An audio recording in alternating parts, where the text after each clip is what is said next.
That's my baby. I'm dying. That's my baby. We're going at it at 110%. I just want 5 minutes of happiness, please. Just give me 5 minutes. And they scored! They did it! Left, beat left. What the hell was that? Oh, yeah! What the fuck are you talking about?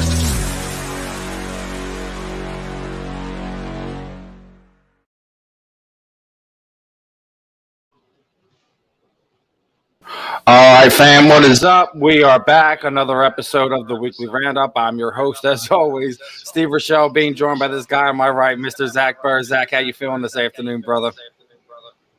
Not good at all, Steven. I can't hear, and I'm not sure if it's because there's something wrong with my phone like usual, or if it's because like I'm fighting this really bad cold as you can hear, or maybe I'm just like, so something wrong with my hearing and I'm going deaf because I'm getting old, Steven. You know how that goes. Yeah, definitely know how it goes. Getting older, everything hurts. But we got a fun one this afternoon, man. We got a lot to talk about. We got Sixers Bulls. We're gonna talk a little basketball. 8:30 by Markus Thomas, former Eagles running back. We're going to talk a little Eagles football, a little NFL, a little news around the sports world. Second hour, we got two different guests. We're going to be joined by Rakim Cleveland. He's going to be they call him the Boogeyman. He's going to be making his Bellator fights I think next Friday. He's going to be joining us, and we also have Sarah Too Sweet Alpar is going to be joining us on the final half hour there, right as the UFC should be getting ready to go live for the pay-per-view. Got a lot of fun stuff to talk about, brother. Got a lot of fun stuff on the plate. How you feeling about this Sixers team though right now, man? They're on a little run right now, but actually, you know what? Hold on, before I get into that, let me before I forget. Actually, as always, all our shows here on the Weekly Roundup were brought to you by eXp Realty LLC. So if you're looking to buy or sell a home, looking to change your career, brokerage, contact that Alpar of eXp Realty LLC at 302-682-8820 or visit him at Alan Foy at exprealty.com. But with them Sixers, man, how you feeling, brother? They're on a nice little run here. They're getting ready to tip off here again against the Bulls here in less than a week or so. I think it's the second time they played them. How you feeling on this one? Well, Matisse Thybulle's not playing tonight, right? Yes, sir. I think that's a big loss, and I think the Bulls win tonight because of that. He's kind of stepped into a role where he's kind of eating up all those minutes that I guess that Ben would have had. He's become your elite defender, right? And at this point, if that's really the only thing that Ben was valuable, for was how good of a defender he was. Matisse can be that for us too for a lot less money. So he's kind of growing into a role where at the very least he's a menace defensively, right? He's a playmaker. He's disruptive. He's one of those pests. He just drives the other team crazy. So I think he's kind of like, I don't know if you wouldn't call him your sixth man, but he's like the most underrated player I think in our lineup. When you look at it, like he's really, really valuable, and I think you're going to see when he's out that it hurts us. So I don't like us tonight against the Bulls, but the Bulls are a good team, and we beat them the other night. With Thybulle and with our full rotation. So we'll see. See, there's that cold I'm fighting, Steven. They probably still looking to try to make a move. Whatever this Ben Simmons drama is fucking insanity. They're fighting him $300,000, a game, $340,000, whatever a game for every game that he misses. It's ridiculous. And then Ben hiding behind some type of, I'm not mentally ready to play when you've got mental illness being a huge, a real problem in this country, an actual real issue. And you're going to be so weak sauce that you're going to use that as your excuse. When we all know you don't have any type of mental issue, you're just using it as a fucking excuse to not have to play basketball. It's actually that's the most I think he's the biggest before this was just whatever, you annoy me. Now I think he's a total piece of shit. You know what I'm saying? Like anybody that hides behind a mental illness, a fake mental illness to try to get out of like something like you're just a piece of shit. Just go. Just fucking go. Just get the fuck out of here. You know what? Like you're just a total cancer. I'll trade you for that bag of basketballs and a new fucking training staff. I don't necessarily disagree with you, nor that assessment that you know it's not legit. It isn't genuine. You know, he isn't. He's seen what happened with Lane, seen how everybody was giving him love and showing him and showing him, you know, that fan love. You know, everyone was behind him. The team was behind him. He's seen that, and I felt he kind of thought that it would kind of smooth things over. And it's kind of even blown up in his face and gotten even worse. You know, he's just a moron. And I think his whole camp is kind of like it's kind of like when you're a lawyer and you realize your client that you're defending is just like they did this guy. Like, I don't even like, you know what I'm saying? Like they realize that he's guilty as hell. He's a total piece of shit. There's not really much they can do to help him. They just don't want him to like not help himself. Like when they say, okay, just, you know, be quiet when we're in court and let me do all the talking, and then he can't help himself and he just has to continue to talk and make his like situation even worse. Like you've got to think that like there's people in his camp, like from an agent's perspective and stuff, that are just like, oh my God, like I don't even know what the fuck to do with this guy right now. Like, you know, like I just, holy shit. Like it's like an agent's worst nightmare. Like, you know, it almost is, right? Like the kid's just stupid. He's childish. He's immature. See, our first guest is already in the back. I think he's already chomping at the bit to hop in there. So I guess without any further ado, let's welcome our first guest of the afternoon, former Eagles running back, Eagles veteran, NFL veteran, former running back Markus Thomas. He's also a coach now. So let's welcome him here to 2A2D Radio. Markus, how you feeling this afternoon, my friend? What's going on, fellas? Can you hear me all right? You clear and clear and precise, my friend. All right, man. What's going on? Markus is the perfect person. The perfect person to get an opinion on this Ben Simmons thing. Markus, if you're like in the locker room, Ben Simmons is your teammate, and then you got this whole drama going on. I mean, like, I'd want to punch this clown in the face. Yeah, you do. I've kind of been through something like that before. It's kind of awkward, but not. It's one of those things where everybody doesn't want anything to pop off. So you're trying to keep it. That's the last type of distraction you want. So they're trying to keep it civil. But I was talking with some friends, and I knew the minute they started throwing out that buzzword, mental. The minute you throw that out now, you better be about it. And when the word came out that he wasn't getting treatment or whatever the 76ers was asking him to do, now people are looking at him like, are you just using this as a ploy? And if you are, you have zero credibility right now, because now it's like Ben Simmons and Aaron Rodgers need to get together and go bowling, because they're walking down a path that you don't want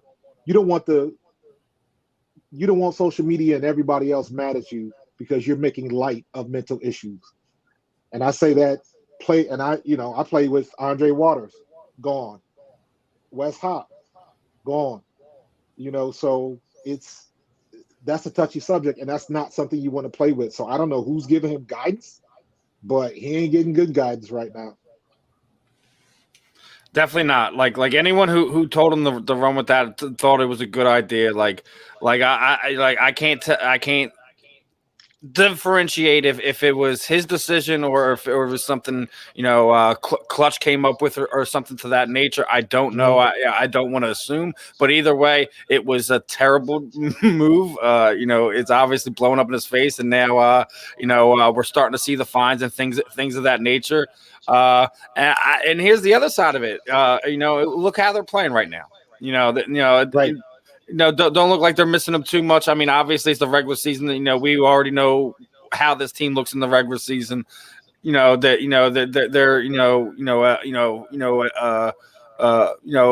40 upper 40s to 50 win team at least.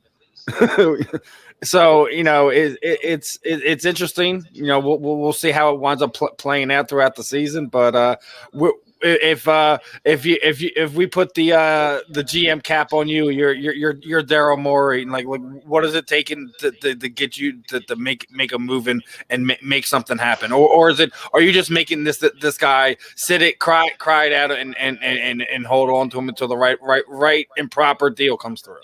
That's a tough one, because on one hand, you're trying to keep the locker room together. You don't want everybody's playing well, just like Doc said in his comments the other day. No distractions, and everybody's playing at a good level and getting better. So you want to keep that going. At the same time, he doesn't want to. You don't want to take nothing for him. You gave this dude a max contract, so. He's talking about mental issues. He ain't had no mental issues when he signed that contract. So Morey's in a tough situation because he needs to get rid of him, but he can't get rid of him for nothing. So that's he put him in Ben's put himself in a spot even if he wants to you've run yourself down to this point where he can't get a reasonable value, at least in his opinion. I think that's why they want to get him on the court. Right, and he's right though, and I've been hearing this now. And now let me preface this by saying this: I really don't follow basketball. I watch basketball, so all I'm getting is just the feedback from what I'm seeing on TV and sports radio and stuff like that. But you gotta be able to bounce him and try to at least recoup something, because the deals he were getting before, he's not getting them no more. And also, who's going to take that risk on somebody with mental issues like that? And it's not just that. He's shown people that he doesn't have this in this straight. So who's gonna want to put him on their team? I don't understand. There's been too many people in the past in every sport that have gone through something like that. Not to mention everything that happened in this Olympics, this past Olympics with Simone Biles. So that's in the forefront. So at least people can understand where you're coming from. So for him to play that card, and clearly he was trying to do it so he can keep now try to hammer home his point, but it's backfired and blowing up in his face. It definitely has. I mean, I think it's not even just a performance thing. I think it's like the thing in the locker room is kind of the bigger thing than what he is or wasn't doing on the court. Bingo, Stephen. Bingo. Because I think people have seen through, or at least these organizations. I don't think anybody around basketball is buying the mental, the mental illness thing. They're like, no, your mental problem is the fact that you're soft, you're entitled, you never got your ass beat as a kid and were never told no. That's the issue. And does anybody, I know, you said you don't really follow basketball like that. You just watch it. Stephen, you would know a little bit more in depth what I'm talking about then. Ben's sister constantly sticking her nose where it doesn't belong when it comes to any of these situations that have involved him in Philly. His entire tenure here, really. Does anybody think his sister might have something there's no way his agents told him, this is a good idea to go play the mental issue, the mental illness card. But you can't, do you think there's something like his sister being in his ear about, all these different things and ways to go about this, because they're both just as entitled, and neither one of them got their ass beat, so they both kind of act just as immature as each other? I never thought of that. I didn't know his sister was involved with it. But she's becoming Anna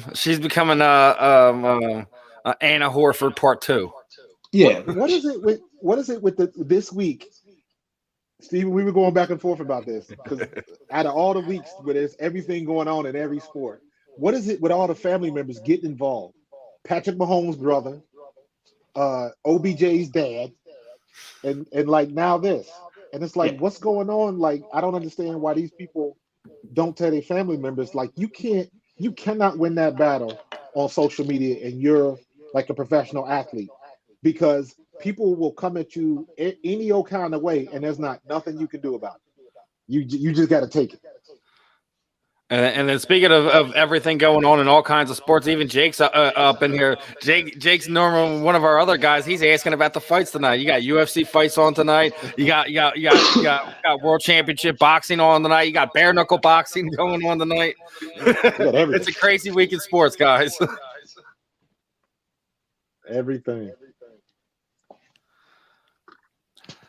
And Tom's sitting there going back to our poll. He wouldn't do that to the playoffs. I'm just sitting there. I guess where I'm coming at it. Them playing back to back and also being a little bit light with Matisse being out. That's kind of where I was going at it with Tom. I ask you, Marcus, should the Sixers continue to run an 8-man rotation at this point in time? Don't mess with it if it's working. Yes, sir. Thomas says hello, Marcus. What's up? Good to see you. I love when people say yo with all of the O's at the end.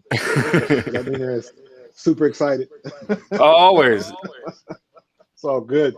Yeah, man. You got to be excited at this point in time. Even as crazy as things are with the Eagles right now, it's still it's still always dominate this town. You've been a part of it, man. You ever and there was other good teams around you when you were here. You feel that football will always be the dominant sport here in Philadelphia. As long as they're putting a good product on the field, yeah. Because there was some. Think about it. The Ray Rose era. Now, mind you, I played for Kotak, so you know how it was then. So as long as they put a good team on the field, they'll always be the top dog. And even when they don't, everybody's gonna complain because they don't have a good team on the field. So the Phillies will sneak in there when they start winning again. The 76ers are trying to climb back up to the top, but they need. They need to apart themselves from this Ben Simmons fiasco. That's what it is. Joel Embiid is a game changer, and people will tune in to watch him. So I agree. That's the one part of the process they got right. Yeah, exactly. When it comes to Eagles fans, Marcus, is it like you talk about the product on the field, but Eagles fans, I think more than anybody else, any of the other fan bases in this city, kind of seem to have that bullshit meter. You know what I mean? It's not just about the product on the field, but if they get the sense that a coach or an anything like that, like this guy is just like a snake oil salesman, they don't trust him at all. It's like they become very, very agitated very quickly with a coach like that. It's less about Chip Kelly became that way. It was like they don't even care if he was winning. It just they got to the point where they were like, we can't stand this guy, to a point where it became very hostile. Pretty much. I think they're almost at that point with Sirianni. This entire fan base feels as if the dude just a nod, and there's nothing that's going to change their opinion on it. And we're 8 games in. Well, the same with Chip Kelly.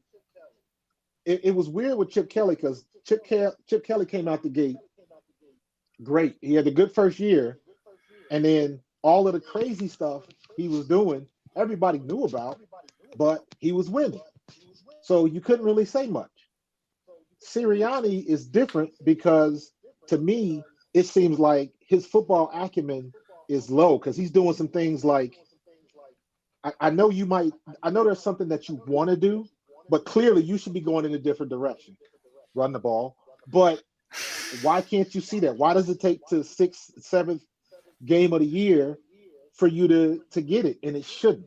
You don't have to not throw the ball to run the ball. The number 1, 2, and 3 quarterbacks in the NFL right now have good running game. Tom Brady, your man for the Chargers. Who's number 3? Justin Herbert. Justin Herbert. Thank you. And all of the top quarterbacks in the league have a good running game. And it's not like they are getting 5 and 6 yards a carry. They just run the ball. Sometimes they get 2 and 3 yards a carry. Sometimes they get 1 and 2. But they stay committed to it to open up the passing game. And I still don't understand, because I saw it, why won't they leave Jalen Hurts under center? He plays better with the pass. Zach, is this not a drum mean you've been beaten since like week 2? Like, well, why can't we get him more under center? I mean, is he? I don't know if he's comfortable under center. I mean, I think that's a big part of it too. Like, when has he ever played under center at any point? Like, he didn't really do that at Alabama. Didn't really do it at Oklahoma. Hasn't really done it like but here. Here's the deal. There are some things as a football player you should always be able to do. It's almost like telling somebody, if you're a right-handed basketball player and you break your hand, so you got to practice with your left for months until your right hand heals up. The minute your right hand heals up, you can go right back to it because it's old hat. You'll never forget the right hand. The same thing with working on the center. Jalen Hurts didn't play shotgun when he was in Pee Wee. He probably didn't play shotgun when he was in high school. Probably didn't play quarterback in Pee Wee either.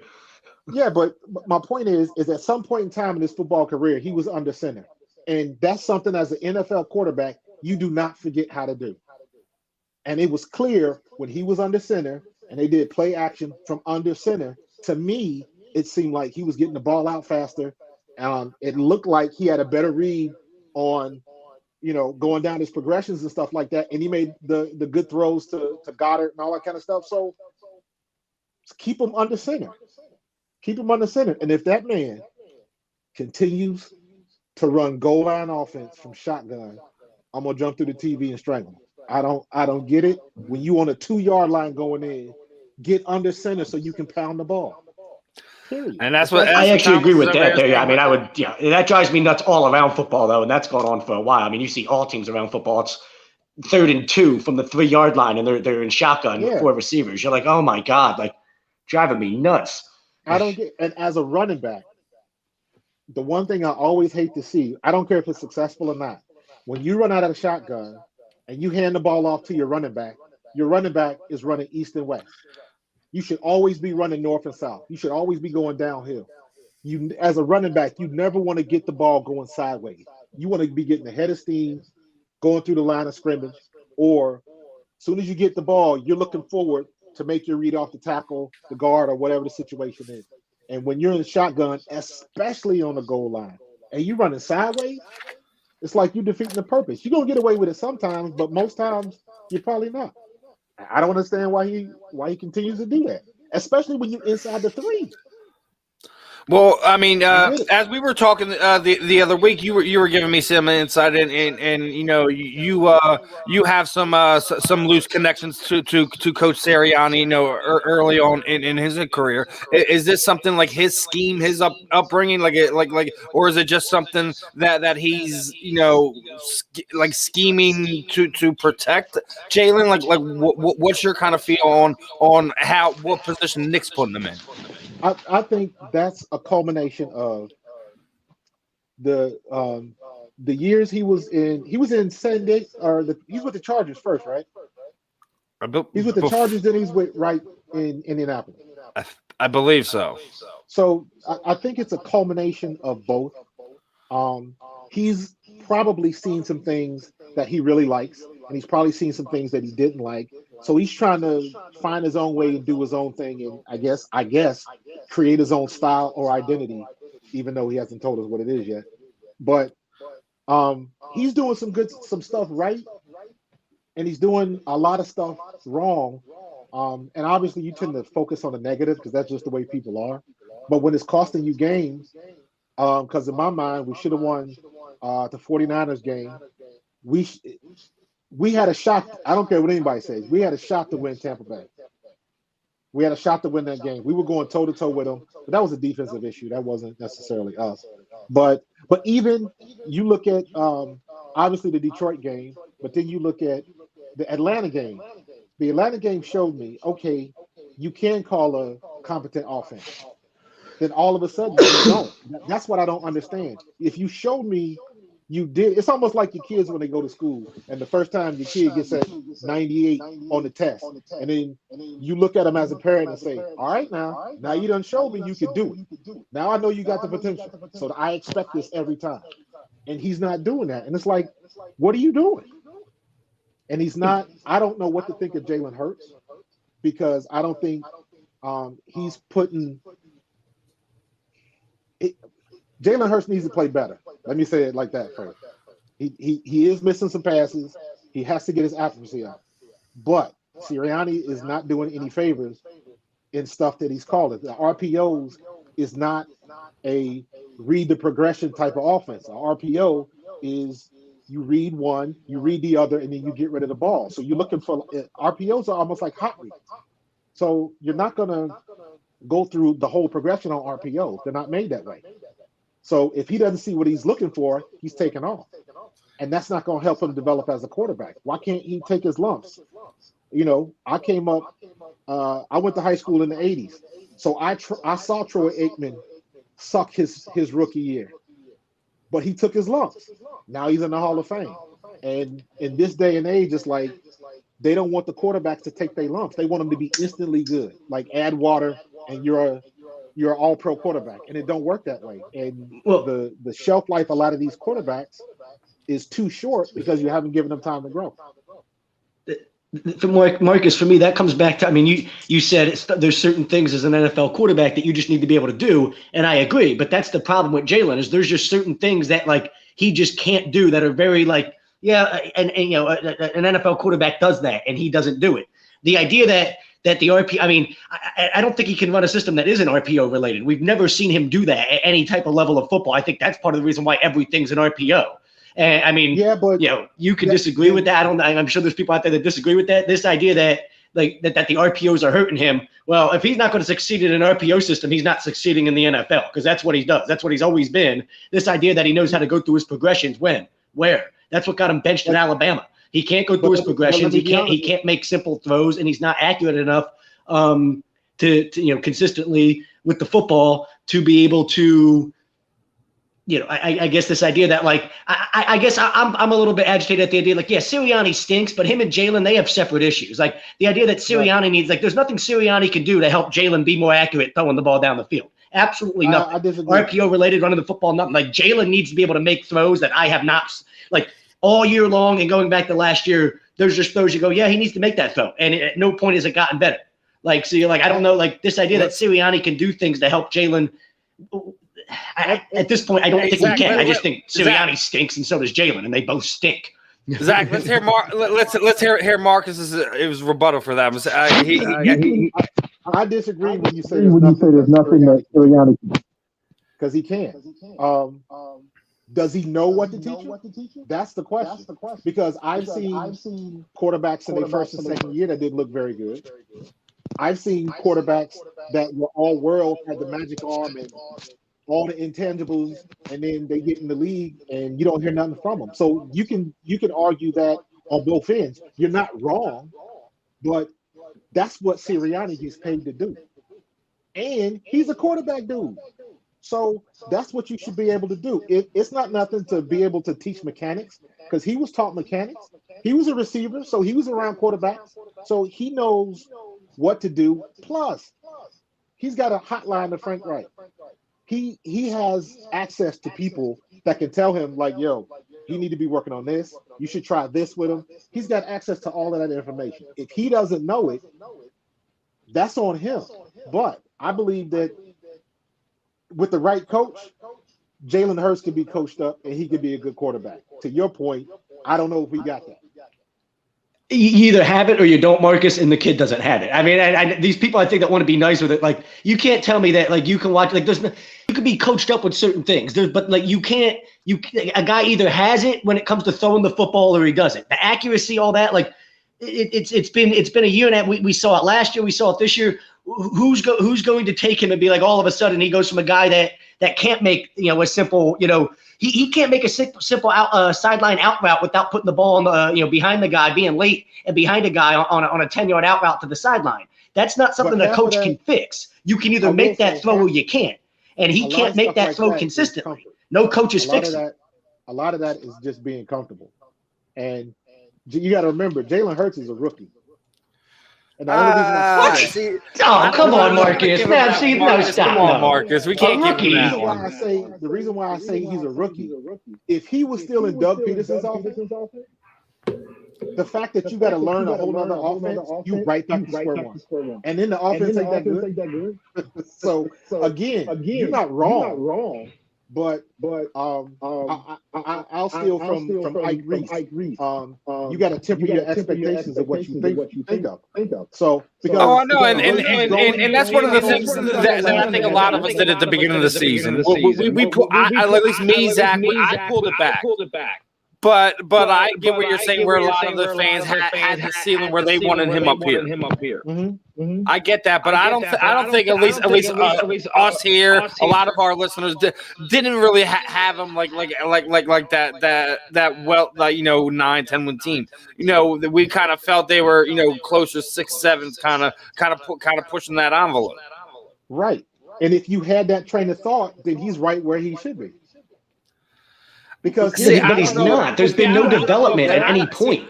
I don't know if right where he should be is fair, because in my opinion, he isn't where he should be. Regardless if it's a new offense or not, the simple fact is this is your second year, and the basic things he still isn't good at. Regardless if his playbook is limited, that's fine. I can understand he has a limited playbook. He has to get used to this new offense. But where I'm sitting there saying is these ones where he's breaking clean pockets, where he's on the run and throwing it, gets his body across the field, and it's behind him or it's 2-3 yards over their head where they can't make a play. Those are the things that we're sitting there saying that's why this guy isn't the guy. Over like that's why I'm sitting there saying he still has those tempered expectations here, but I'm sitting there saying I'm still at the belief he still hasn't shown me anything where he's the guy yet.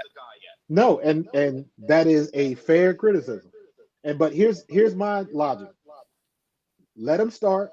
Let him go to the end of the year. If by the end of the year you got an honest sample of a young quarterback in one offense, and if you don't like it, he ain't gonna be here anyway. Because in my opinion, how he's getting these draft picks, because I think he's gonna make a run at Russell Wilson. So he's got to. Jalen Hurts has to show improve. Period. Go to work, cash the checks.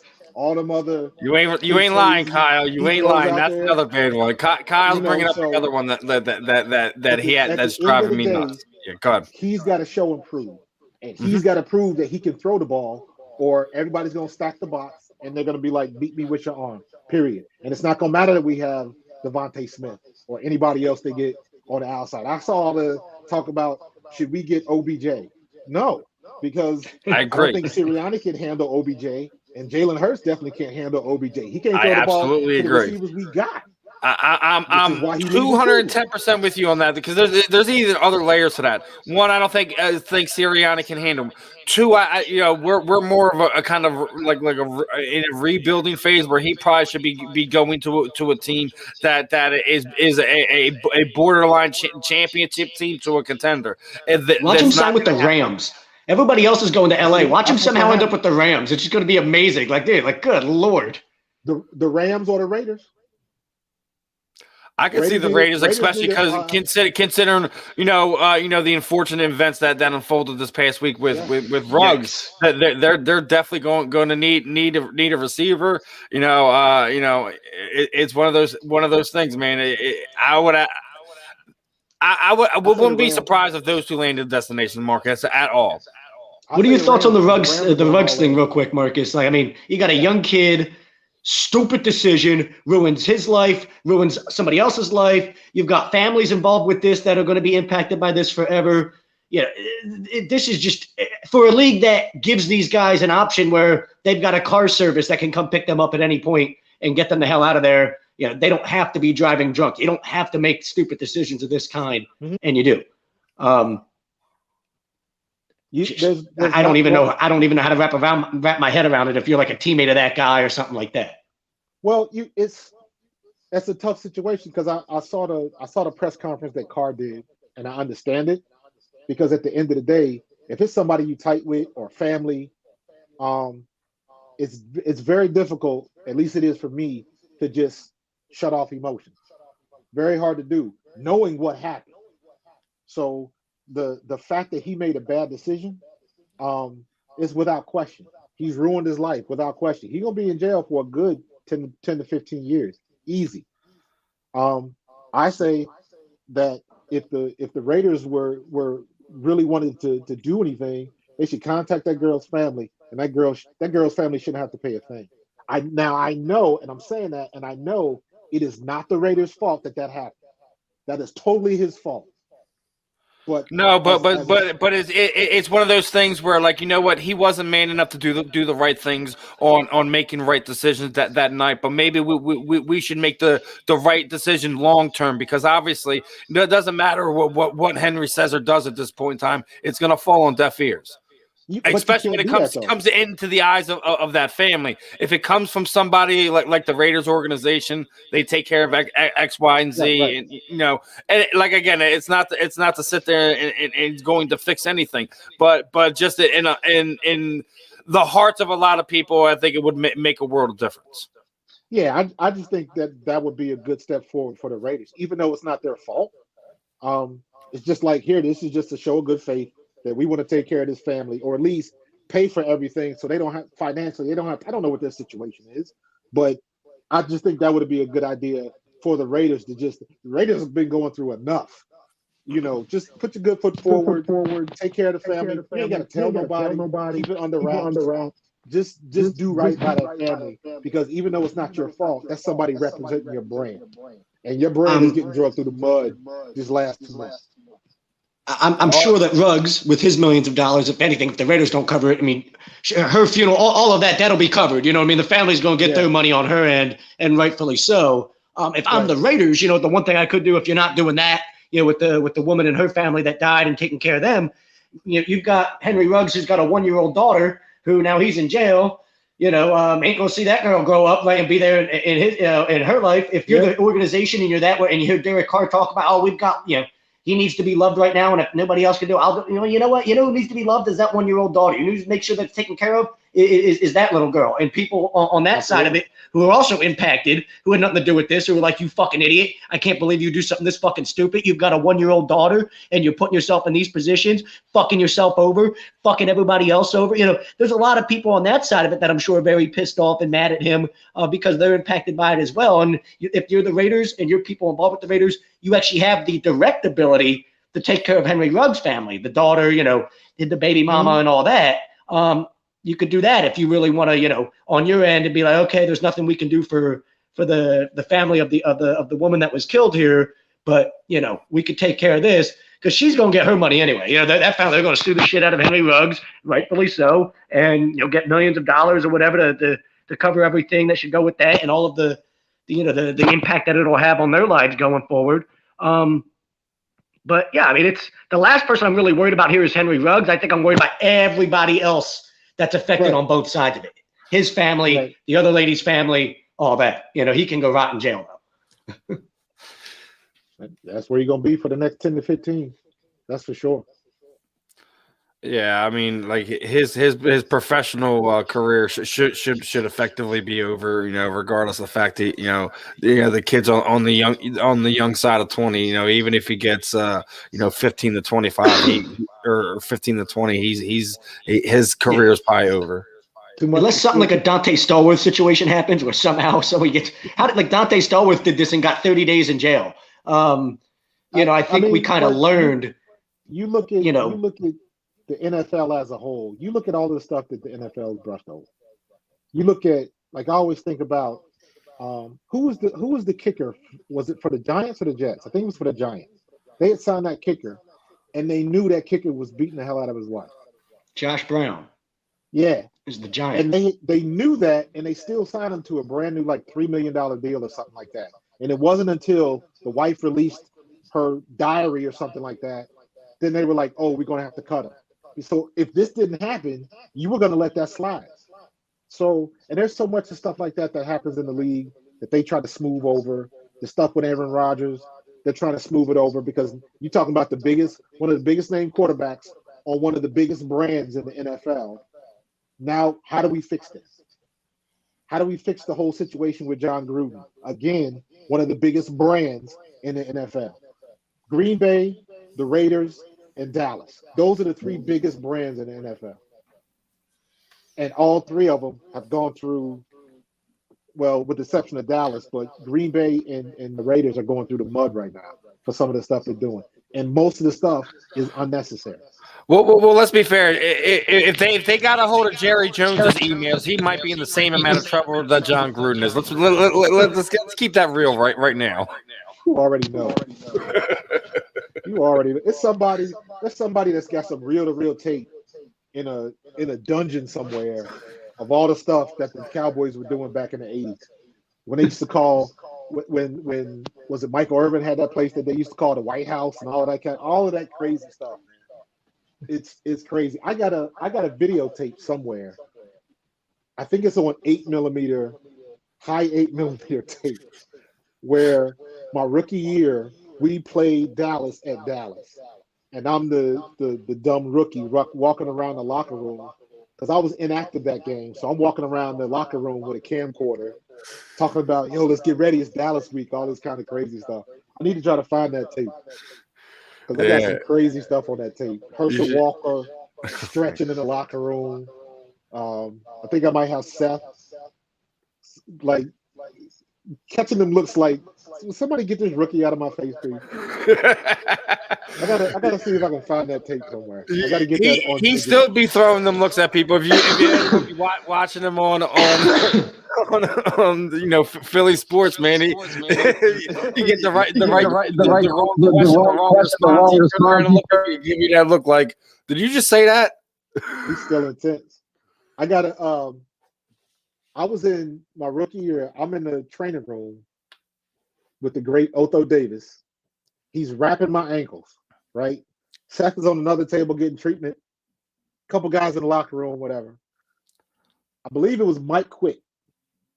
Mike Quick walked in the room. He looks at me, then he looks at Seth, and he goes, Seth, I didn't know your little brother played. And, of course, everybody starts laughing, and I kind of look at him and just shook my head. And it's probably – there's 3 people in my life in and around Philadelphia I've got asked for autographs. Seth Joyner, Charles Barkley, and Herschel Walker. That's funny. I just got Seth's last weekend. added him to my group. Dude, over the next few years, I'm just spending a lot of money getting things framed because wait do you see when I finally get this thing put together? It's gonna be nuts down here. Dude. I see you got the nail back there, looking good. I mean, I got Elliott over my shoulder, a Super Bowl jersey.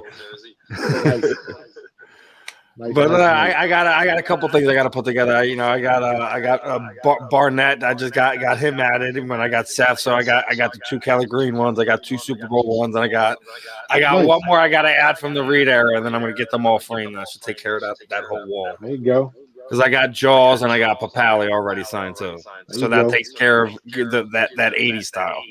That's the green. Get you a green cave, man. That's basically what it's gonna be. That's what's up. What about you, man? It's looking empty in there when we start seeing your memorabilia up on the wall, man. Man, you got my jersey up there. That's it. And I was just trying to throw something together because my wife was like, I know you're not gonna let him see this office like this. so listen, man, I'm a nerd. I got a couple little things. I got I'll show you one thing. This was there you go. Yeah. That's all decked out. So this is the ball I brought to the Super Bowl parade. So we had a room, all of the Eagles alumni had a room. And I found this old school ball the night before. Of course, I got my Kelly Green on there. Oh, there you go.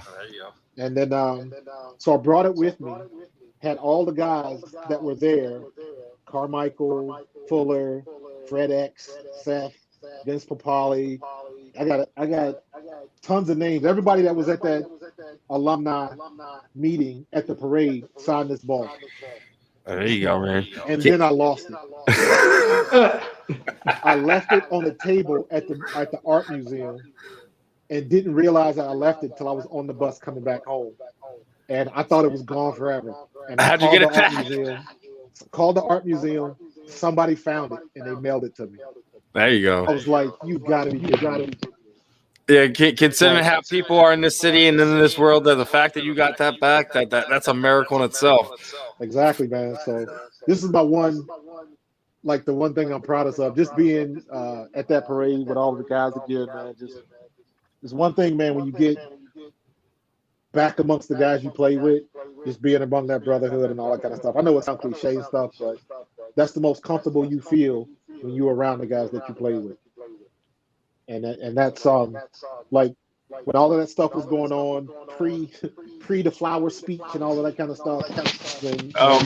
Zach, they're calling you Jesus again, brother.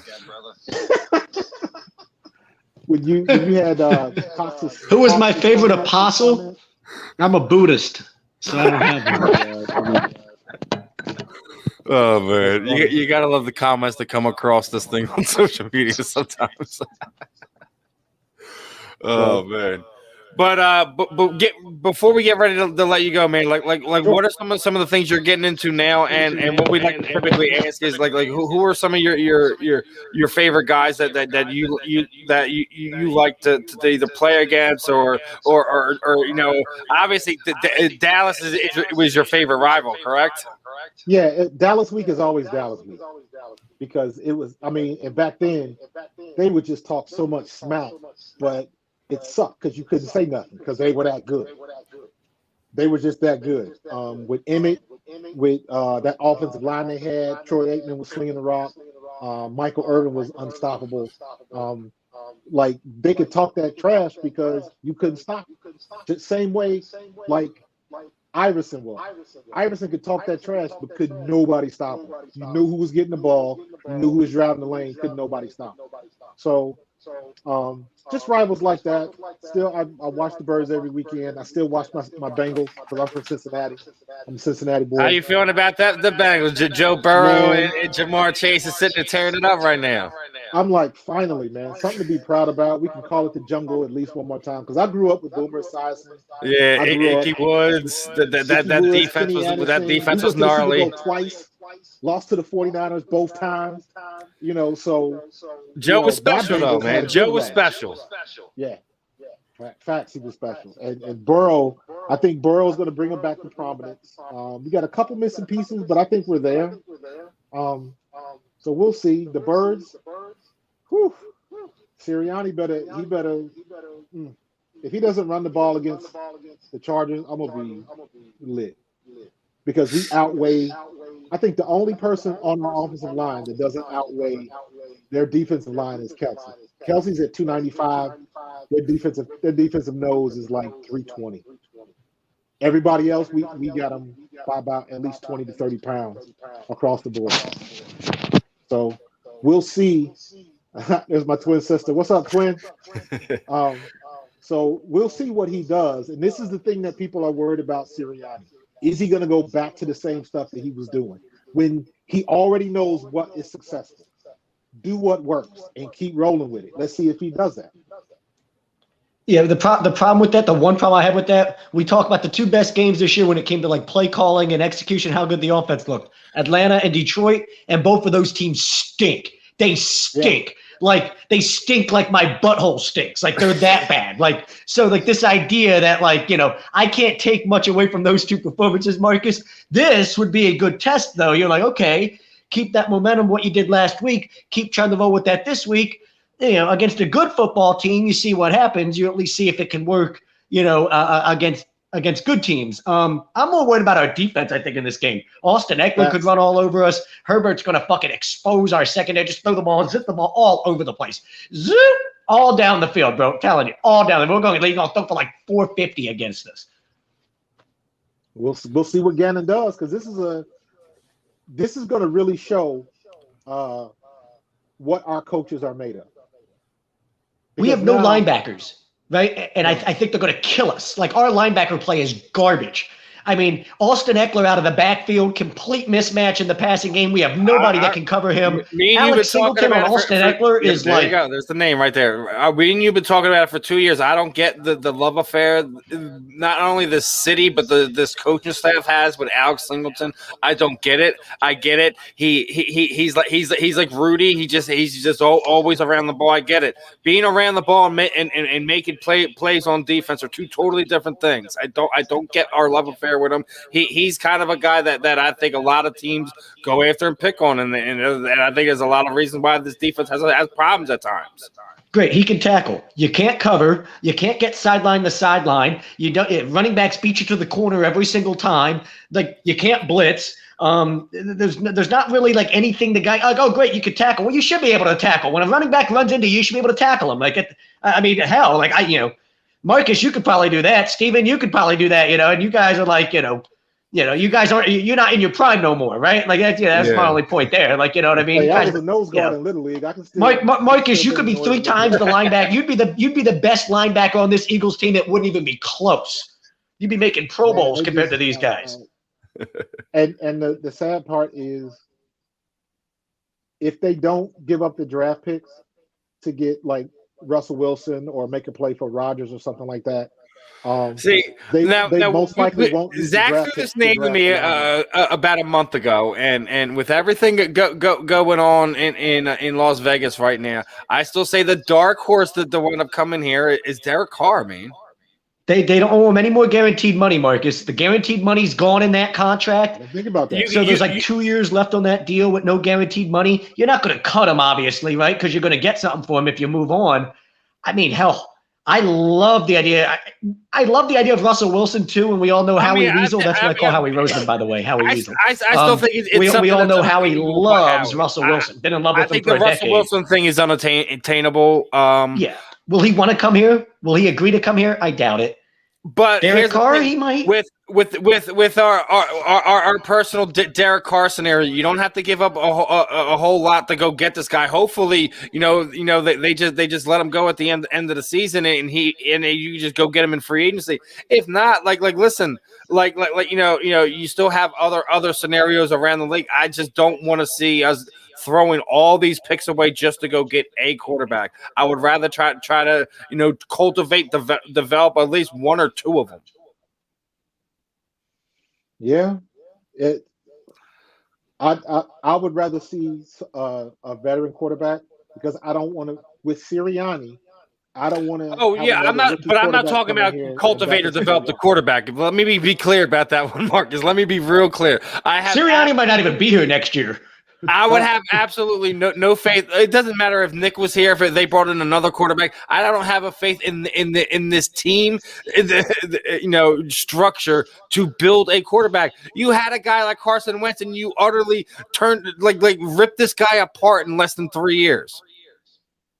Yeah, I've been doing a lot of commenting on the Carson Wentz hate. I don't understand it. Carson Wentz was going through his struggles, but he wasn't doing anything different than any other quarterback in the league historically in their 4th or 5th year. Everybody has a down year, and I say, I don't know what was going on between him and Peterson. There's still a story out there, because I want to know why Peterson was fired. The reason why we ended up with Sirianni is because Lurie and Roseman did not want to fire Peterson. Whatever happened, that they were not prepared to do that, which means they weren't prepared to put out a search for a head coach. They ended up getting what was left. They didn't have enough time to go. I don't think it was about that. I think it's become around the league known that Howie Roseman is just not a guy people want to deal with, and not just in a trading manner, but as a fact that as a coach, as a coaching staff, having to work with this guy, it's looking like that's the reason. If you're asking me, like my gut thought, that's why you're left with what's left. Because not just your gut, Steven. Going on. Oh, go ahead, bro. Not just your gut, Steven, because we talked about this a couple weeks ago, Marcus. There was an article out about Brandon Staley, the Chargers head coach, who was really like the hot, sexy name. Both him and Brian DeBall from Buffalo, neither one of them wanted to come to Philly to interview. And Brandon Stanley specifically, apparently, when he come to Philly interview, he just told Howie, no, I'm not even coming for an interview. I have no interest in even coming there to interview. So you've got guys just flat out turning down interviews because they just, no, I have no interest in working for a guy like you. That's a mess. I think people saw how that situation blew up. They're like, if you fucked over a Super Bowl coach like Doug Peterson in this way and it got this ugly and blew up this bad, I don't want anything to do with that. And I think when I see like stories like that, could there be some truth to this? And you say, what happened with Peterson? Maybe the same thing that Wentz. Maybe both Wentz and Peterson kind of pushed back against this idea that Howie Roseman and Jeffrey Lurie, and that they actually are, that their plan and their vision for all this was good. And maybe it became one of those things where it's like, if you're like anybody that kind of like isn't just like a yes man and a puppet for Howie Roseman, they don't like this idea of like you pushing back and thinking for yourself. I think we saw a lot of that with both Carson and Doug, and we couldn't really figure out the dynamic. Was it Carson and Doug don't like each other? Was there tension there? Was it tension between them and the front office? What was the deal? We just saw Doug Peterson at training camp with the Colts and Frank Reich, and they were all chumming it up, laughing, having a good time. So yeah. I don't think there's a problem with Doug and Carson's relationship, but I definitely think there was a lot of tension between Doug, Carson, Howie Roseman, Jeffrey Lurie, like the four of them. There was just a lot of tension all the way around, and you saw it kind of just blow up finally and just get really, really ugly and get to the point where it had to end the way it did. Could be, but I just know that I don't care what the situation is. You fresh off a Super Bowl win, your first in franchise history. So you don't just automatically just blow that up. So whatever happened, it had to be serious, whoever it came from. So that's how I look at it, because there've been some people that they end up. A prime example is you go back and you look at the whole situation with Jerry Jones and why am I drawing a blank, from Miami, coach, won the Super Bowls with the Cowboys, Jimmy Johnson. Jimmy Johnson. When Jimmy Johnson and Jerry Jones didn't get along, they went their separate ways. But it was after he had, 2 Super Bowls?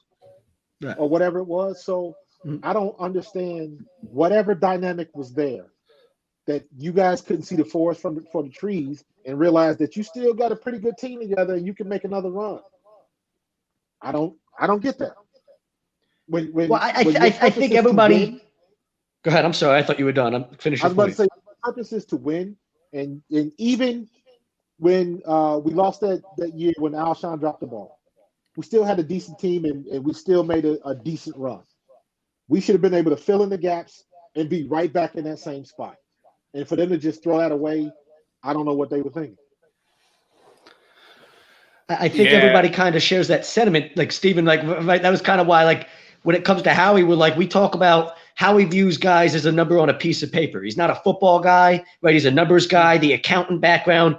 To him, everybody's just a number on a piece of paper. Well, that doesn't really work at the NFL level. Like, there's got to be a sense of loyalty, especially when you're a certain level of player, right? Like, certainly like Alex Singleton, he's just a number on a piece of paper. But, Fletcher Cox isn't really a number on a piece of paper. At least he shouldn't be viewed like that in his mind. He's like, hey, I'm an all-pro. I've worked really hard to get to this level of my career and have a reputation that I do. And they expect a certain respect when it comes to them and management and the way things get handled. And Howie's not a guy that's going to look at it like that and go, because you put on, there's a loyalty here. And like, he's just going to, no, Fletcher, you're just as much of as a number on a piece of paper as the rest of these guys. And I think that rubs some guys the wrong way.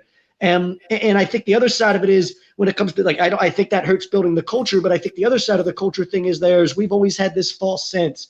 Jeffrey Lurie's always thought that we're the Baltimore Ravens, we're the Patriots, we're one of these organizations, the Steelers, we're one of these organizations around football where it's like, oh, look how well run we are. We're one of the best organizations in football, when it's really not been the case. And I think he got that false sense of accomplishment from all the success we had with Andy, when it was more Andy than it was anything else, and Lurie like to puff his chest and go around and act like we're one of those best, well-run organizations. And we're not the Ravens or the Steelers or one of those organizations. We're just not, and we never have been. No. And he was the one that was, what was the buzzword after we won the Super Bowl? Everybody was talking about the new normal. This is the new norm. Right back to the old normal. So, but one thing I wanted to say real quick, and about Fletcher Cox, and I noticed one thing, nobody even brought this up, and I just kind of watched to see. When he made those comments about how things were going, I don't know if he did it on purpose, but I thought it was kind of a brilliant move, because when he made those comments, all of the focus was on him, not on the team, not on the coach, nothing. Everything was on him. And I kind of thought like, well, maybe that was premeditated. So now all the pressure is off everybody. Now everybody's focusing on one thing. You do what you need to do. I'm going to take that, because usually a coach will do that. But rarely will you see a player bring all of the focus on me. Now, in the background, when you ain't got the spotlight on you, do what you need to do. I thought that was very interesting. Nobody said anything about that. No, Fletcher's kind of earned that, right? I mean, like, and I think that's to your point there. Like, Fletcher's not saying something like that by accident. There's definitely, you know, there was a whole point to him saying that. He's not saying anything unless, you know, there is a point to it. He's not saying it just to say it. I think we all know that, right? When it comes to Fletcher, like there was definitely some substance behind that. Absolutely, I think it was absolutely planned. It was for a reason, you know. But that's what leaders do. They you know, when rats are you know, chewing holes in the bark around you, you get the guy to kind of stand up and do something. That you know, Fletch did what he had to do. Then was at the front end of the trade rumors in the following weeks to come. But hey, man, you know, he does what he does, and you know, regardless if fans are always 100% on board with him, I think the majority of them have a general respect for who he is to this team in that locker room. And even if you have a problem with what he said, who's going to go get in his face and challenge him and say, that's bullshit, I don't like what you said? Like, ain't nobody going to go tell him that to his face. You know what I mean? You're just going to keep that. That's something that you keep to yourself. I'm not real happy with what Fletcher said about that. Yeah, you know, good luck confronting him on that one. You know, argue with is the truth. Now, Marcus, what we typically do before we wrap it up is kind of throw the proverbial microphone over you, man. Anyone you'd like to thank, you know, shoot out your social sites, let people know where to follow the comings and goings, what's going on with you, your life, and you know, things in your post football career. Any charities you're working with, anything like that. The time is yours, my friend. Man, I keep it simple. You can find me on social media at Coach Marcus 06 on Instagram.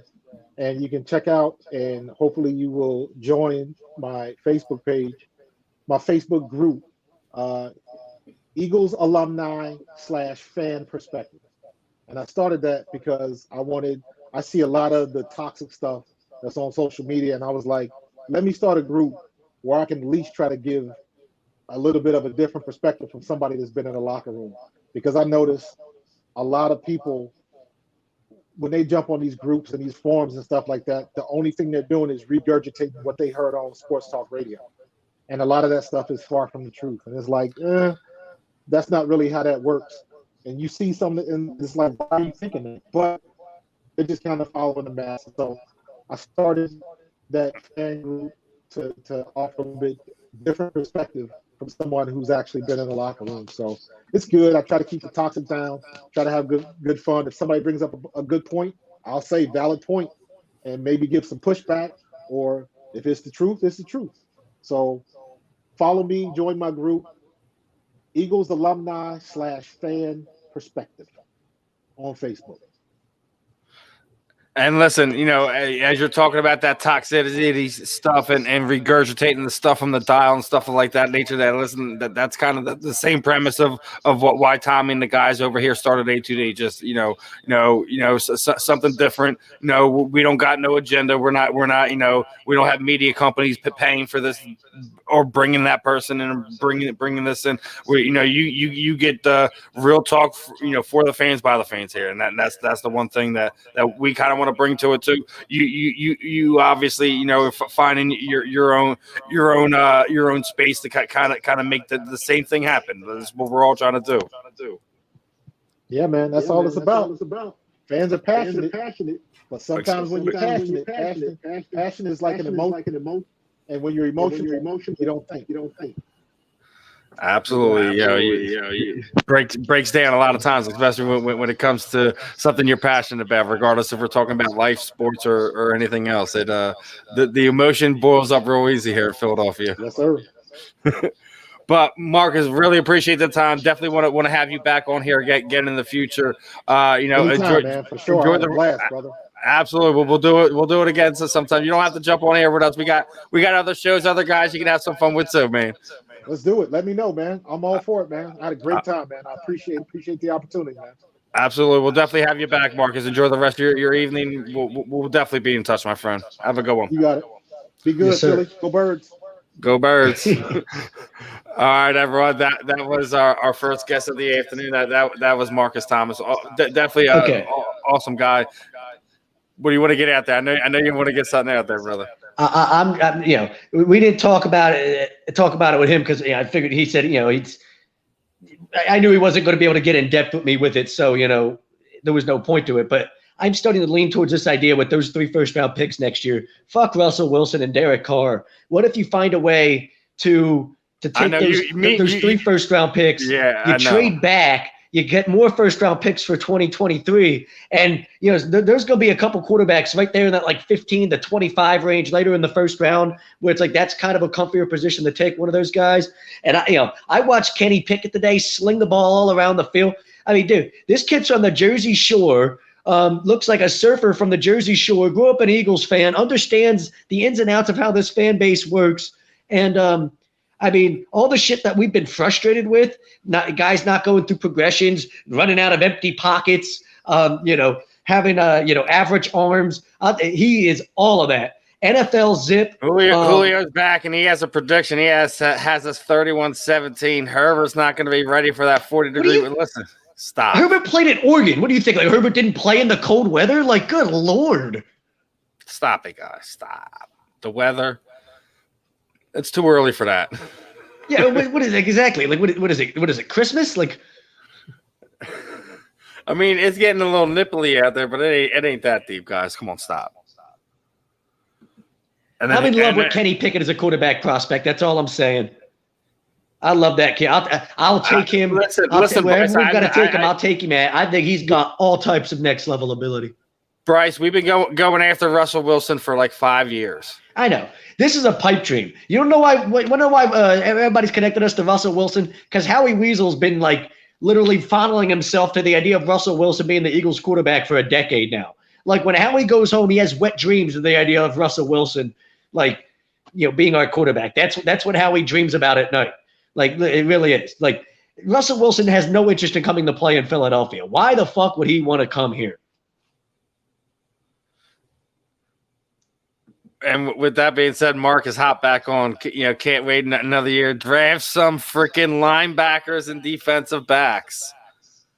We don't draft like when are people going to learn? For whatever reason, linebackers aren't important to us. Like we do not see the importance of like linebackers needing to cover running backs out of the backfield. Like we just don't give a fucking flying fuck. Like it is of zero importance to this organization. With that being said, I don't even know if it has to do with interesting too. I've been kind of creeping over. Joel just got upset over a foul, kind of spinning back fisted ball right in the face. So they're reviewing it, but they're up 54-45 with about 40.3 seconds left in the second. We went and signed Eric Wilson, Steven, right? Like we signed Eric Wilson to watch JoJo. This is why everyone tunes in to watch JoJo. We went to watch Eric Wilson, right? Or not to watch. We went and signed Eric Wilson from Minnesota. Supposed to be this guy's a good player. Been a solid linebacker in this league. Started for a few years, solid player. And he's cut. We cut him this week. You know what I'm saying? Literally, I don't understand. It's like linebackers can't step into this system. There's Patrick Queen would stink here, dude. You know what I'm saying? I'm almost at that point where I just look at our defensive lane. It's like our scheme isn't set up. We don't set up a defense based around linebackers. Everything it's set up around everything else but your linebackers. So great linebackers come in here.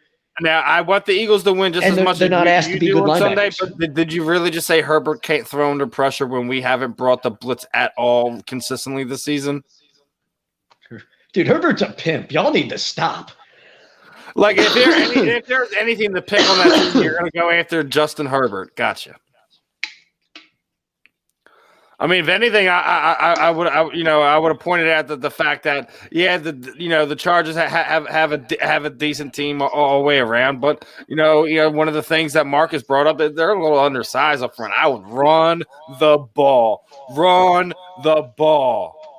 What did I say? I was afraid of the Chargers defense. I never said that. I'm more afraid of the Saints defense than I am the Chargers. Well, yeah, I'm not afraid. But that's what I'm sitting there saying. If you're going to go after Justin Herbert, sitting there saying that he doesn't throw well under pressure, but then you say you're not scared of why are you going after Justin Herbert? Then that'd be saying let's get big 65, let's get 62, 69, and fucking 68, and freaking run the ball down their throats. That's what I would be saying. That's where the point I would have been making at that point in time. And that he can't throw under pressure. Like, most quarterbacks can't throw when they're getting smacked in the mouth. That's not just like man. No. Daniel just brought up a point that they're going to want to throw the ball like 45 times now. Oh yeah, sure. The simple it fact doesn't matter if the defensive backs are missing. Like, great. Like Jalen can't throw he just can't make throws in windows like that. Make it like where that oh yeah, great, they're missing 2 defensive backs. Let's exploit that. You need to have a quarterback that can make pinpoint throws to be able to exploit that. Yes, I agree. They do suck against the run. If anything, Jalen will have a big day running the football. Yeah, where he gets these broken down plays, and he winds up having to break the pocket. I mean, he's been having decent games with that and making better plays as far as that is concerned. But like what me and you were talking about, the basic quarterback stuff is you like cool, he can do those intangibles, right? But yeah. Scrambles out of empty pockets. We talked about the jump throw on a free play. He threw a ball away on a free play earlier this year. He threw a ball away on 4th down. I mean, there's just stuff that you look at and you go like, what are you doing? Like, what is the point of it? Like, that's football 101, the simple stuff that we talked about, that like coaching's not even going to help you. Either have that or you don't.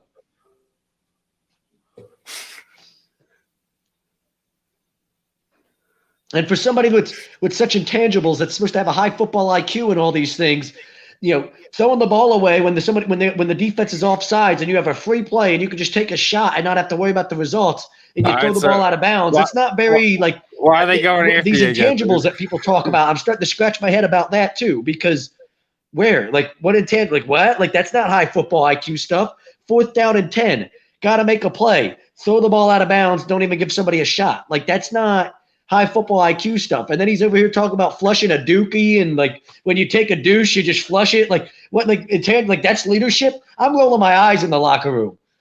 All right, I'm going to let you address this. Our next guest will be in just a second. Just go ahead with this one, brother. I actually think I know who he's talking about. That's not a bad reference. It's the guy with the gingerbread man. He's like, you can't get me. I'm the gingerbread man. But the gingerbread man's got the broken legs. Yeah, I know. Yeah, he breaks off the gingerbread man's legs and he's like, yes, absolutely. I can see that. Oh, man. You got to love our listeners sometimes. They bring it sometime, but we're at half the time, 57-47. Sixers are shooting 56%.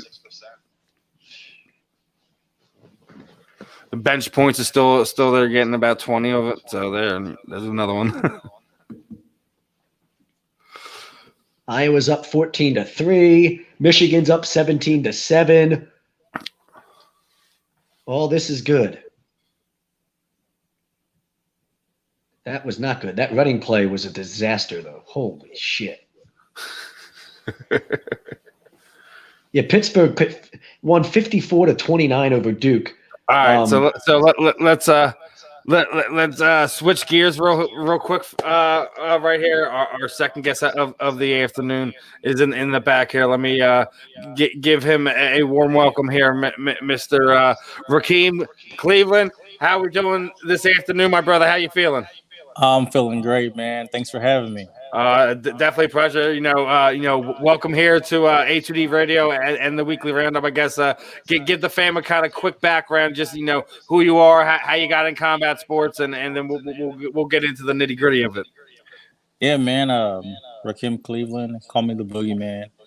I got introduced to the MMA world by some college roommates. Off-season football, they kept bugging me to go, and I finally went and kind of fell in love with it slowly, and just took off from there. Hey man, you definitely once you get on the mat, get into that gym environment. Like if you're one of them guys that's around it, it's like a new drug. It's addictive. You're learning new things. Your body's reacting in different ways. Sometimes it's good, sometimes it's bad. So it's definitely a different experience when you're going from like first starting to get in there. Now how was that transition from going to the gym to kind of getting your first fight? Were you nervous? Was it just like another day? Like, how did you feel that first walk? I was excited, man. It was something different. I grew up, watching the boxing and around the boxing gyms and stuff like that. So I've always been a person who like putting my hands on people. So getting the opportunity to do it and do it for fun and with no pressure, that was, it was a great experience for me. I won my first amateur fight via first round TKO. There you go, man. And now you're getting ready to go from that regional scene, and now you're getting ready to kind of step in your first kind of real big test here. You got Bellator MMA coming up, a real quick turnaround here, and next week. How excited are you for this opportunity, and what for anyone who may have not ever tuned into your fight, who are going to tune in, what should they expect with this one? Fireworks. I'm definitely excited to get the opportunity to fight for Bellator. I fought for PFL season 1 and 2, and I did okay, but I didn't do my best. I didn't show the best versions of me, and the version of me now will probably kick the old version's ass. So I'm excited. I'm stepping right into a top 10 opponent for the Bellator rankings, and he's 9-0. Tall guy, rangy guy. Is still honing his craft, but he's a finisher. He's 100% finishing rate. So I'm excited for this fight. It's going to be a good fight for me, good test for me, and I look forward to having a top 10 ranking by my name after when it's done. And I mean is that kind of the important thing why you took this one? Undefeated guy, big name, big stage.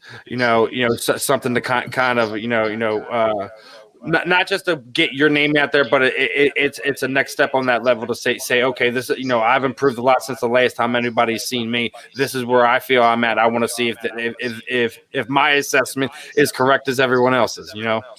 Yeah, for sure. At the level that I've been fighting on and the potential I have and all the fights I've had and all the high level opponents I've fought, it's only right for me to step in and fight some of the best. That's what this sport's all about. You want to fight the best out there, and you want to prove yourself. Absolutely. And speaking of, you just had Fedor fight for Bellator a few weeks ago. You're hearing some of the bigger names can be controversial about it. Where do you feel he stands? A lot of people feel that Fedor kind of falls a little bit short, not ever making it over to the UFC. Some of the matchups he's had, obviously, him and Scott Coker hold a close relationship over the last 10, 15 years. Where do you rank? Where do you rank Fedor in your all-time rankings? Fedor is definitely a top 10, top 5 guy when it comes to heavyweights. He didn't ever go to the UFC because they didn't really get the money lined up as far as what he wanted. That's the only reason he didn't go to UFC. But if you look at his record, he's fought tons of guys in the UFC and he's beat tons of guys in the UFC. He really didn't take many losses until towards the end of his career. He went undefeated for a long time against high-level guys at a high level, and he was putting them away. He wasn't just winning decisions; he was putting people in the dirt. So you can't knock on what he's done. You can't knock on his career because he comes out of retirement, and what does he do? Right? He fights the number one, number two guy in the division and puts him in the dirt. So it is what it is. People are going to hate whether you do good or do bad. It's not our job to really worry about what they think. It's our job to get in there and do what we do best. Hey, listen, there are always going to be critics, regardless if they're for you, against you, whatever. You're always going to have somebody talking. But I think where we are in this day and age, only thing matters is that you're talking, right? Yeah, 100%. Love me, hate me. As long as you're talking about me, my name's in your mouth. Yeah, absolutely, absolutely. I listen. I feel the same way. Like when people talk about things that we do. Like I don't care if you love me, hate me. You're tuning in, you're watching. You know what I'm talking about. So keep doing it. Exactly. Now, obviously we're talking Fedor. You're talking. Hopefully, after this impending win, your name's going to have a number next to it. What are some of your goals for this coming year, man? Do you want to make a run at that Bellator title? Like do you want to lock yourself in with them long term, or do you have other aspirations to that big promotion, to the UFC, or do you feel you can make a home with Bellator? Man, I'd love to make a home with Bellator. People say UFC is the big promotion. Bellator is right there. That's why so many guys are transitioning from UFC to Bellator. I mean, I don't think it's an A and B. I think they're neck and neck, and it's apples to apples. It's preference, really. I like Bellator. They gave me the opportunity, and I plan on capitalizing on it.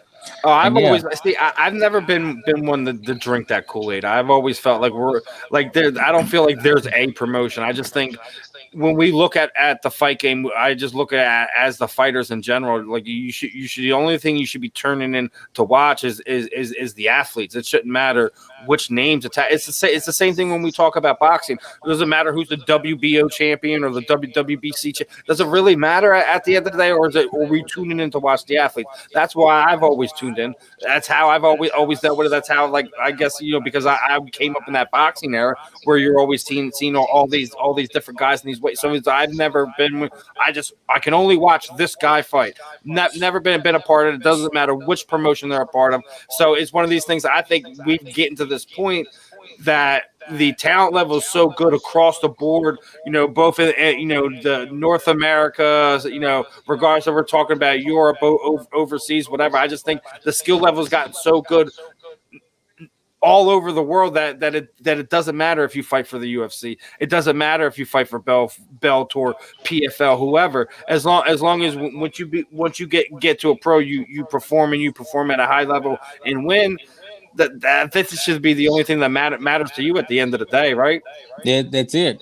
Winning, taking care of your family, and those are the main priorities. You guys need to be paid better and taken care of more. But those are things that people, as much as we complain about it, and even myself, I'll always say I'm pro fighter, but I still come at it with a realization this sport isn't even 25, 30 years old yet. So we still have to take some of this with a grain of salt. Yeah, we talk, well, they don't get paid as much as boxing. Well, there's still some boxing that doesn't get paid properly. Yeah, the top 5% gets taken care of, but they've kind of boxing's built its way over a period of time. Do we like how they handle things? Not necessarily. We just also hope that combat sports doesn't fall into those same lines, the same problems that boxing's had over the last 20 years. Right. I mean, when it comes down to it, it's a lot of politics into it, but it's hard for the common fan to understand. Fans these days are so wishy-washy. When you're out there slaying and you're killing everybody, you're the best in the world. As soon as you lose a fight, you suck. So, I mean, that's just how it is, especially here in the States. That's why the European fighters and guys like that are having so much success, because their whole country follows them. They're not wishy-washy. When they're up, they're up. They're down, they're still behind them. Our fans need to be the same way. But see, I think that gets fixed if you push a lot of the combat sports stuff through the Olympics.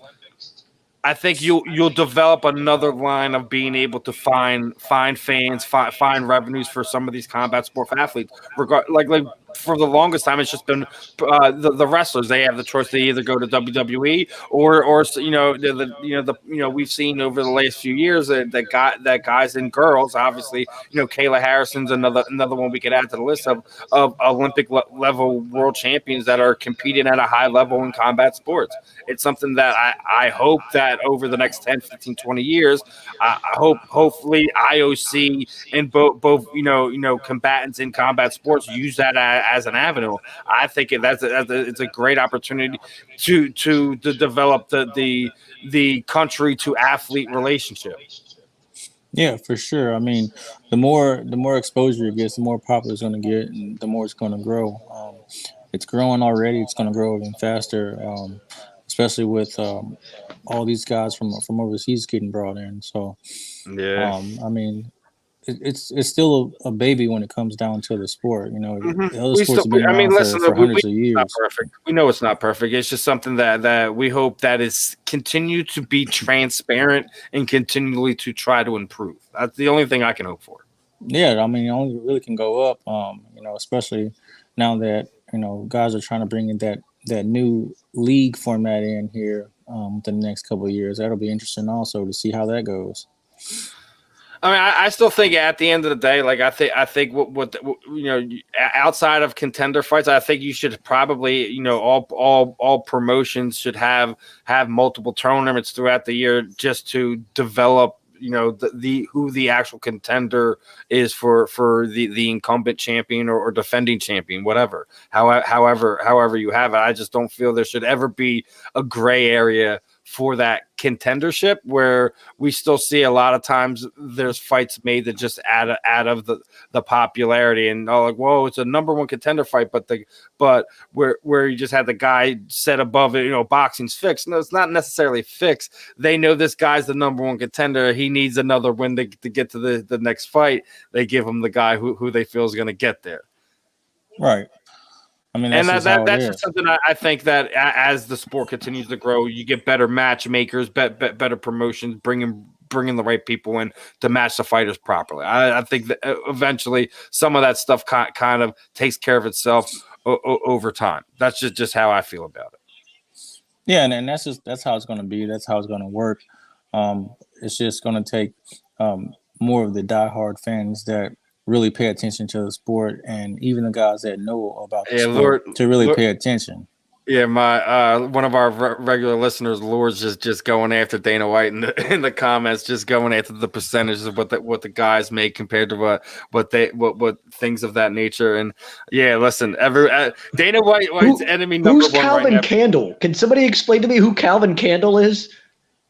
It's a good question. Lord's gonna have to get back to us on that one. Who Calvin Candle is? Like, I gotta hear this one. You know what I mean? I'm with you, but like, dude, like, can you make an analogy or a reference that all of us understand? I mean, man, that was. But now, what do you feel on like the general direction of what combat sports is? You're seeing guys like Jake Paul kind of come in here, and he's throwing money around. He's got a promotion behind him and things of that nature. What are you feeling is just the overall? I mean, kind of Conor McGregor and Ronda Rousey kind of brought in this new style of what they feel like the superstar is. Don't feel it's really worked out, but it's kind of bred a new style of promoting or athlete or it's just I think a weird time in combat sports as far as that goes. What are your kind of overall thoughts on how that's kind of had an overall effect on what the sport is right now? I mean, it's weird, but at the same time, it's putting pressure on the bigger promotions to pay out, because they're seeing so many of the high level MMA fighters that are trying to go over to boxing to get that big payday. And now guys are even like Francis. Francis is going more public with stuff about his pay and how he feels like he shouldn't have to borrow money for training camps and all kind of stuff like that. So it's putting pressure on him, but at the same time, you signed the contract, right? You know what you're getting into. You signed the contract, and I feel like if guys like Jake and his brother Logan are going to be stepping in there, they should actually fight people that do their sport and not fight a bunch of wrestlers that they know they're going to beat. Not only that, you can't tell me that like watching like the Tyron Woodley fight, that it's not obvious that like they're trying to put on a show and entertain us, which is fine. I think I'm starting to get it. Like, when was the last time you actually got fired up about a boxing match? Fury and Wilder were supposed to get us fired up. It was one of the best heavyweight boxing matches we've seen in a long time. And even that, you were just kind of like, great, seen it, not really excited about it. Okay, it is what it is. But, you know, you can't tell me Jake Paul, Conor McGregor doesn't at least be like, oh, I'm watching that. Can't stand both of them. Want to punch them both in the mouth. They both have a punchable face, but I'm not missing that for the fight for the world. Like, I'm definitely going to remember where I was at when I watched that one. No, I think Tommy Fury is going to smoke Jake. Yeah, I was about to say like Tommy Fury's about to line up with him, and the Fury. If it's a real fight, he should, right? Like, well, yeah, I think that was my complaint before, Steven. You'll talk on is that I've kind of felt like all the Jake Paul fights, like you can, like Tyron Woodley, even if they doesn't have like the same fighting background, should have whipped his ass. Like, just straight up went like Street Fighter on his ass, and just like, you know, like Jake Paul, like you're a preppy kid from the suburbs, you got no chance. But somehow, like, Woodley lets him off the hook. He literally hit him with a right hand. And since when is falling into the ropes not like the ropes can't save you from a knockdown, right? When you fall into the ropes, it's a knockdown. Woodley knocks his ass into the ropes. He literally falls and knocks out into the rope, and they don't call it a knockdown. Shit's fixed. But if Tommy Fury can't knock his ass out, I'm really going to start questioning whether like Jake Paul's just over here just, oh yeah, we're just doing this to make a bunch of money and entertain people. It's not a real fight. We're not actually like, this is an actual sport. It is pretty much WWE. We've decided beforehand, you know, who's going to win and how this is all going to go. But it's all paid to see it, so why do we care? Now, big one tonight. You know, obviously UFC has one of their bigger events tonight. How are you feeling about this one? Usman, Covington. You got Zhang trying to regain her title that she lost to Rose. Rose seems like to be the woman who kills legends, because Joanna Jędrzejczyk was running their way with that division for some time. Rose put a stop to that. Now, granted, they found the matchup to beat Rose, but then Andrade got the break speed offered by Zhang, and then Zhang goes in there against Rose, and Rose stops her. Is that the bigger storyline tonight, or are there some of the underlining fights? I know you still has Justin Gaethje and Michael Chandler. Are you interested in any of those ones tonight? Man, I'm actually I'm tuned into them now. I'm really the fight that really I forgot that Usman and Covington was even fighting tonight. But I just looked at the replay and I was like, oh shit, they are fighting tonight. The Rose fight's gonna be a banger. I think so too. But Chandler and Gaethje, that's gonna be the fight of the night, hands down, in my opinion. I think Gaethje goes out and gets the finish because Chandler doesn't have the gas, obviously, that he proved his last fight. Yeah, I mean, I agree. I think everyone's like, you know, you just have Rob and the guys are hopping in here now. Like they're really excited that they're having Michael Chandler and Gaethje lead off. You got two, you know, top level, D1 wrestlers, man. Dude, it's basically who's gonna be able to land the kill shot first. And lately, Justin Gaethje's been able to find a home for that thing. So Gaethje's a dog, man. He's a dog, and his wrestling's so good that, you know, he didn't have to use it. And his leg kicks. He's gonna kick Chandler's leg off of Phil. He's just like a physical specimen. He's just like an athletic freak. Like, you just look at him and you go like, yeah, like you're physically built differently than everybody else. Like, you know, it just, you know, it was like watching John Bones Jones fight in a way where you're just like, dude, no matter who he steps in the ring with, he's just that much athletically more gifted than they are. Yeah, he's almost one of those guys. Like, you really are. That he isn't so athletically gifted as he thought when he starts fighting some of these heavyweights. I don't know.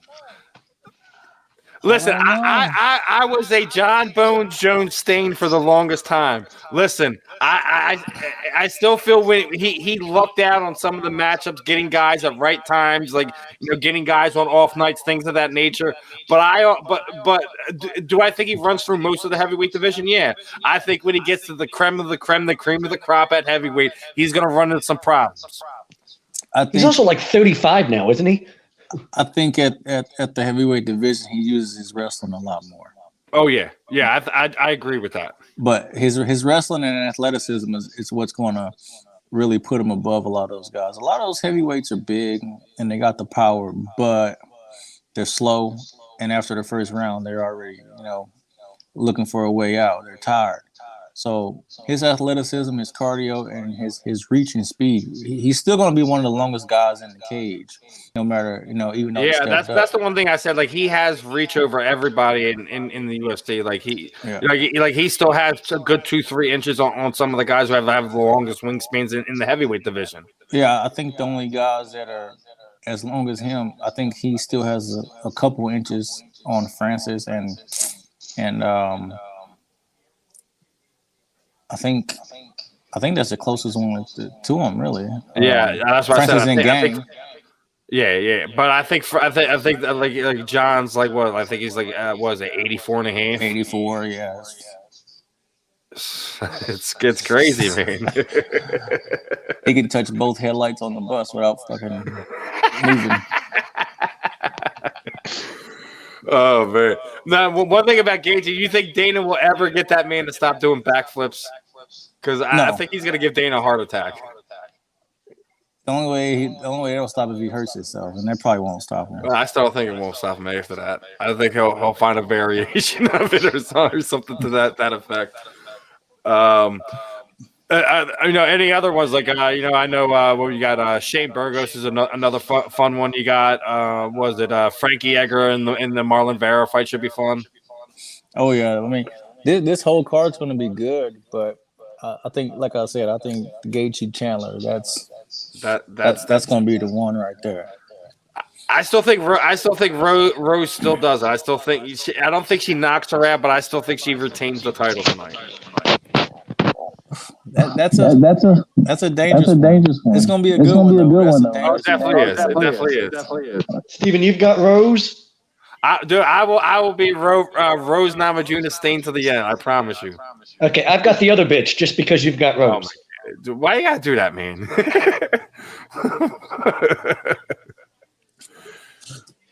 Zhang, that's her name, right? I was told to bet on Zhang anyway. I didn't bet on her, but I was told to bet on her by my bookie. I don't got Billy Q by decision, man. I will stay with Sugar Shane Burgos with that one. Oh yeah, Shane's nasty with it, man. He has really good movement, really good. He's very aggressive, and he has sneaky knockout power. See, that's the thing. Like some guys got it, and that's where John's gonna really run into problems when he starts getting in there at heavyweight. But that's just kind of how I feel about it. Yeah, he just has to wrestle him down to the second round, and then he can't breathe. Yeah. Now, a lot of crazy things have happened in sports this week. Obviously, Atlanta Braves win the World Series. You had some things happen in football. We asked Marcus what he thought about it. What are your thoughts on Henry Ruggs, unfortunate situation, the terrible decision he made, the consequences it caused? Like when you look at a situation like that, obviously we're all, we all have different opinions on it, feel about different aspects on it. Hindsight, looking back at it, you feel like there's something he should have done. He could have said anything. What is your overall outlook on what happened there? I mean, the best thing he could have done is not getting that car, man. It's the saddest thing about situations like that is, for one, the person that lost their life, but two, is a person so young getting ready to go through what he's getting ready to go through. He's about to pretty much end his life going through this trial, and 46 years is what he's facing, they're saying. Oh man, so he's only like 25 years old. That's a long time to be looking at behind bars. Even if they get half of that, right? Even if they find a way to, lawyers do a great job of whatever the max is, they get less than that. Even half of that, even if you get 25 years of that 46, sentenced to 25 years in prison, your life's still over, right? Yeah, his life as he knows it, his career, all that, it's over. It's over. I mean, he's going to do some time, and he probably won't do all of it. He'll be able to get some of that stuff worked off, but I still think that no matter what, he does at least 20 and his professional career is over. I have no doubt about over that. For sure. It's over. Yeah, I think the gun charges they're taking that from him. They're long term. Something that lawyers can get you off. Like the gun's kind of irrelevant to this whole situation to me. Like, especially in certain states, depending on where you're at, guns like the open carry, things like that. Like, it just all depends on where you're at. That's not a big deal to me. The only chance he has something like that is that he hopes that he gets put in a cell with somebody, has some information to give up that he can go and fence off. That's the only thing he could pray for. I mean, he's fucked, and he should be fucked. You know what I'm saying? Like Listen. Not only like the fact you killed somebody and that you were drunk, the rate of speed you were doing, everything. Like, there's so many different variables to that situation that you can bury this kid on. NFL offers a car service. I mean, there's just so many different things. Like you didn't have the money to call an Uber, anything. Yeah, he's just like it's just crazy. stupid and unnecessary. It's a loser decision. I hate to call a kid like that a loser, but that's exactly how you have to kind of brain this situation. That is a loser mindset. The things that had happened that went down. Yeah, I want to be careful before passing judgment in that way, because we all did a lot of stupid shit and made a lot of really, really terrible, stupid, fucked up decisions that could have ended in a lot of bad ways at that age. You know what I'm saying? Like, not condoning the actions, but I'm saying, like, I don't necessarily think he's a bad person as much as just, dude, at 22, you made a really, really terrible, terrible decision that's fucked up a lot of people's lives on all ends of this. And that's just the bottom line of it. It's just the reality of life sometimes. I'm not trying to judge the kid any more than that. He made a fucked up decision. He needs to pay for it, and he will. Like I said, I'm not to sit there and say he's a bad person or something. Like when I'm sitting there saying loser, that's a loser mindset. That's what I'm sitting there trying to say. And again, did I make bad choices when I was younger? Absolutely. Did I drive maybe a little bit too impaired? Probably not, but that's why I had luckily situations where I had parents and parents, friends that said, hey, if you guys are ever in this situation, call me. I don't care what time it is. I don't care how angry this person, but listen, I was lucky enough to have those type of situations. He had an entire situation where that is branded around your employment that would take care of that situation for you. He decided not to. That's why I say that's why I bring up, I guess, the phrase loser, because that's that mindset. But that's just me.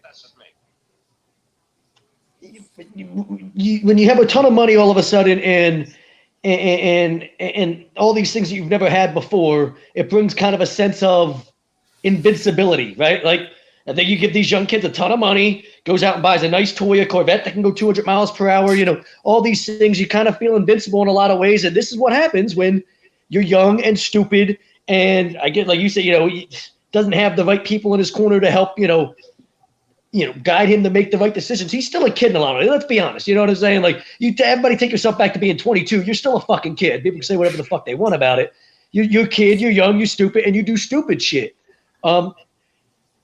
In his situation, he's fucked over his life and other people's lives in the process. And I don't really know how else you address it outside of that. You know what I'm saying? It's like, you just now don't want to keep Rakim too much longer. I know, like I told him about 30 minutes or so. I know I know you don't have to worry about weight cuts and things of that nature. So I know you're not all cranky and things of that nature. But any foods you kind of do keep off yourself as you're getting ready to make that limit. Yeah, man. I've actually switched up a lot of stuff this camp. I kind of went on a little keto diet, and it's rough at first, but it's working out for the best. And I'm in the better shape that I've been in these last few fights I've had, and I'm feeling good. I'm lighter. I'm moving better. I can't wait to get in there and show the world what's up. Definitely. So what I typically do here at the end, Rakim, is I kind of throw the proverbial microphone over to you. Anyone you would like to thank, training partners, teammates, shoot out your social media sites. Let everyone know where to follow, what's going to be going on with you and moving forward with your career. Anyone anyone you would like to thank outside of that, sponsors, any charities you work with, anything like that, dude. The time is yours, the floor is yours, my friend. Yeah, man. I want to thank all my training partners. Back in Iowa, my new team down here in Houston. Everybody, coaches, all my sponsors, HKA, USA, Dakota Fight Gear, Fight Wave Just Designs, Menus and More, Turp House Farms, MMA Coin, Dope Desserts. Man, who else am I forgetting? I already said Dakota. Everyone. I've had so much support, and my family, all my friends and family. This has been a good ride, and it's just beginning. It's time for me to step up this time around, and I plan on winning this title here within the next year or two. So get ready for some fireworks. Absolutely. I think that's what the fans are going to be expecting. And, obviously you got Daniel over here saying knockout Morey. Yeah, I've got a lot of those messages from different people everywhere that's saying, knock this kid off the hype train and stuff like that. But he's tough. He's tougher than he looks. He's tall. He's long. But I got experience on my side, and I look forward to stepping in there and solving the puzzle and seeing why he's 9-0 and giving him his first loss. Hey man, that's what it is, man. You when you get these prospects, you gotta be the one to give them that first L, right? Yeah, gotta give them that first humbling experience. Yeah, listen, it's still going on tonight. Like Al just had a knockout. You had Phil Hall just had a knockout. I think Daniel just said Alex with the knockout win. So Phil Hall's got his ass knocked out. Yeah. Yeah. Oh, no, it was Chris Curtis that won that fight. You're right. Yeah, Curtis knocked. Apparently, it was loud. Ouch. Yeah. People said on Twitter that were there. They're like, you could hear it. The action man has returned. Yeah, for sure. I mean, all the vets are stepping up and knocking these kids off their win streaks. Shabazian just got finished. He was on a nice win streak. That's just what it is. It's that time of the year. Yeah, preliminary cards are going to be coming to an end soon, so the main card's getting ready to start. So make sure you guys are checking out that pay-per-view tonight, and make sure you're checking out this man next week when he's getting ready to show everyone that them sharpened skills. He just warmed up for everybody. Oh yeah, no doubt. All right, Rakim, appreciate the time, my friend. Best of skill this coming week, and let's do this again sometime, my friend. Yes, sir. Thanks for having me. Absolutely. You have a good one. We'll definitely get back in touch with you. Best of skill this week, man. Thank you. All right, everyone. That was Rakim Cleveland. Definitely gonna be another fun fight when he gets in there. Obviously, UFC cards getting ready to kick off. Sixers are up on these Bulls 77-68. Looking like that bet may have been a bad bet for you, brother. Like you said, you were gonna go. You should have picked against the Sixers because Thies was there. Don't look like it. I mean, I didn't make the bet for a reason. I didn't feel comfortable enough with it. I mean, one of my guys I was talking with said the same thing. He's like, I don't know. He's like, when they matched up the other night, the Sixers looked pretty good, and it looked like they kind of had the advantage in the matchup side of it. So, maybe that's the case. They just don't have an answer for Embiid, and most teams don't. So, they're cutting it down, 79-73.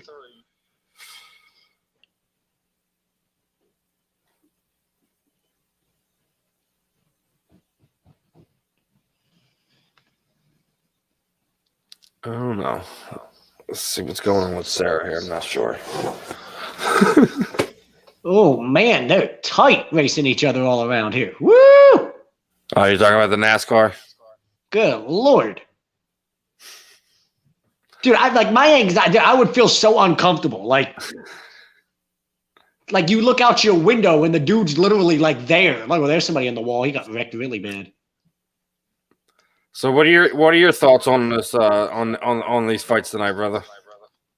As long as Usman wins, I'm cool with everything. Because of the bet, you don't feel no fear for Kobe Covington after that first fight. I mean, I'm going with what I was told to do. So I mean, I recognize both names. Like, Kobe Covington's a bad man, absolutely. But I still think Usman has his number. There's a reason why he's there. Obviously Kobe's bad. He's tough. He's well rounded, but just he's outmatched when it comes to Kamaru Usman. No doubt about it. Like I said, where people might differentiate with me, like I said, a lot. People think Zhang is gonna hand it back to Rose. I don't see that. We'll see how that goes. Obviously Daniel's not happy with with Shane Burgos's striking defense, so he's gonna go with Billy. Gonna have to disagree with you there, Daniel. But that's just my take on that one. I know. I weighed in with it with Rakim, but how are you feeling? You think you agree with him with the Justin Gage? He's gonna wind up doing this thing against Michael Chandler. He's too well rounded. I don't know. I just know it was a fight that a lot of my guys in my betting chat room were excited about. That they felt like the Chandler Gaethje fight was going to be a really good one. I know one of the guys had Chandler in a parlay where he felt like Chandler was a good upset pick. So that should be the fight of the night, but like I said, with already what we already seen in the preliminary card, just had the knockout. Then you had Al Quinta win. You had or Bobby Green win. I'm sorry, not Al Quinta. I'm sorry. The Chris Curtis knockout. It's already. You already got some quality fights, some quality finishes on it. I know you're happy. Your bet Ian Gary won. Yeah, apparently he was getting fucked up earlier in that round, and then came back at the end of the first round and TKO'd a guy. No, I think the rest of it was it. Yeah, Dustin Jacoby wound up winning the decision, but like I said, I still think Rose can do it, man. It's just not me. I hear you, Daniel, that Chandler does tend to gas. I still think it's just going to boil down to who lands it first. Like they and I think Justin also has holes in his gas tank where he takes periods off to kind of recoup his lungs a little bit. If he does that at the wrong time against Michael Chandler, that could hurt. But I still agree with the fact that I think overall Justin is kind of the more well-rounded guy, striking, wrestling, cardio, all that. But again, fun fight. I want to see where everyone else is kind of feeling on this one. I just don't know why everyone's still counting Rose out. Like, come on, man, the woman's a freaking monster killer. And we're still going to count her out? It's a lucky head kick now. Come on, stop it, people. Where's that Tennessee-Kentucky game? That one's fucking good. 38-35 going into the fourth quarter. Yeah. And let's see what's going on in LSU, Alabama. Now, I guess since we got a few minutes, that's close. I don't know what's happened with Sarah. Send her management the message. We'll see what happens. Maybe we'll get her rescheduled. But what are your feelings? Not happy, Steven. Uh-oh, why is he not happy? 20-14, Alabama leads with 7 minutes to play in the fourth quarter, but it is way too close. LSU trying to go in for the go-ahead touchdown. Oh man, so what are you feeling what are you feeling on the Eagles tomorrow, man? 4:05 start. Playing the Chargers, coming off of that big win against the Lions. What are you feeling like for tomorrow? I think it's going to be a close game. I actually think it's I wouldn't be surprised if we win it. Anytime you got a West Coast team that's flying to the East Coast, I think that it affects things a little bit. We'll see. I mean, there's got to see how everything plays out. But I think I would obviously lean towards the Chargers winning this game. But if we play them tough, it's not like you're upset with the performance. I think if they come in and they like embarrass you, then you're just kind of shaking your head like, what are we doing? But play them tough, play them to a tight game, and if you lose by a touchdown or something like that, so be it.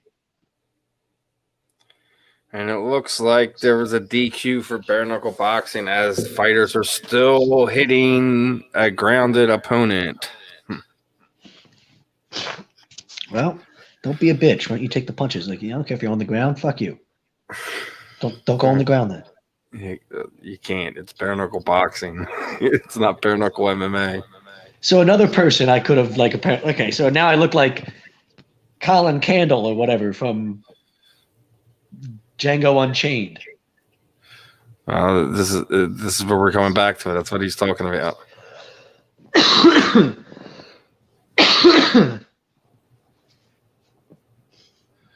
That's what he's saying. He was like you could dress up as him. I think your hair is just a shade off though. Yeah, I guess so. Flyers with another win tonight. There you go with your fuck hockey. I was going to bet on the Capitals just to have some fun with it, but Oh, he got hit hard as he threw that. Good Lord. Now, here's the one we didn't touch on. What are your thoughts on the whole Aaron Rodgers thing? I mean, the guy, I don't know why people are surprised. He's always been a weird dude. The dude's a complete hippie from the West Coast. You know what I mean? Like, he's a California stoner. So I don't know why people are surprised by any of this. Like, surprised he wasn't over here smoking medicinal marijuana to fucking fight the shit. Like, you know what I'm saying? But, Joe Rogan, I like Joe Rogan. He's entertaining, has a good podcast, but he also thinks that the moon landing was fake. Like, anybody that thinks the moon landing was fake, you probably shouldn't take actual serious, advice from. He was, I was talking to my friend Joe Rogan, and the guy, Joe Rogan's entertaining. I love his podcast. I will listen to it anytime. But this idea that you took legitimate advice from Joe Rogan, See, come on, man. This is where I'm going to have to stop you, Zachary. All right, listen. I get why you think that's funny, especially coming from the Fear Factor guy, coming from a comedian, right? It's hilarious. I like Joe Rogan. He's an entertainer, though. He's not when he's doing his podcast. He's not over here here's the thing. Expecting people to take what he says seriously. Stop and listen for a second. When he goes and does these things, does he act like he's this all-knowing person dropping knowledge on you? No, exactly. That's my point. So he goes and looks at. He comes on his podcast and literally says, "I was an idiot for thinking that." He's showing everybody, "Hey, go and educate yourself. Don't just go and take this person's word or that person's word." So why would Aaron Rodgers come out and say, "Oh yeah, I listened to what Joe Rogan." Even Joe Rogan comes on his podcast and goes, "Yeah," he's like, "That wasn't really good. Yeah," he's like, "That didn't really work out the way I was hoping it did. That was stupid. This is why you shouldn't listen to me." Yeah, you're publicly acknowledging the fact that you listen to Joe Rogan. Joe Rogan's probably why the fuck would you say that publicly? Why would you say you talk to me? And what? I don't know what I'm talking about. I'm Joe Rogan. I just do a podcast. I'm entertaining. I do what I do well. You know, to the Lord. It's, but I think people that are surprised by it are the problem for me. You're surprised that Aaron Rodgers is that guy that's over here, kind of say buck the system and shit. Aaron Rodgers has always been a buck the system sort of guy. Gator, he's not a meat bag. Relax. Come on. No, he's just not.